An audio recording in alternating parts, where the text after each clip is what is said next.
Hi everyone, my name is Vilma and in this video I'll tell you how to create a screencast-o-matic account.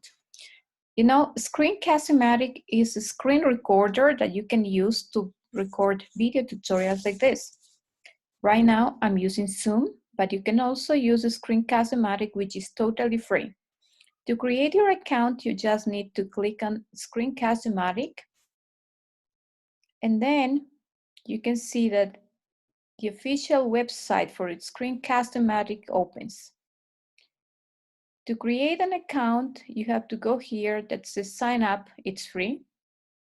I have already created an account before, so I will not follow all the steps, but the only thing you have to do is write your name, email, and create a password. I'll start my account with my Google account.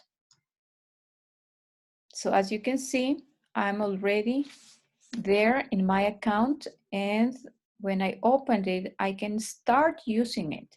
So to start using it, I just go to Start Recorder.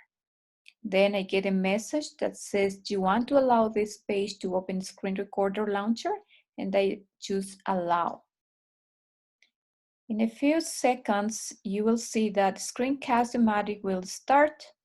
And now you can see that we have these borders. It shows that we can start recording our videos. Well, I hope you enjoy using screencast-o-matic, and that's all for now. Thank you.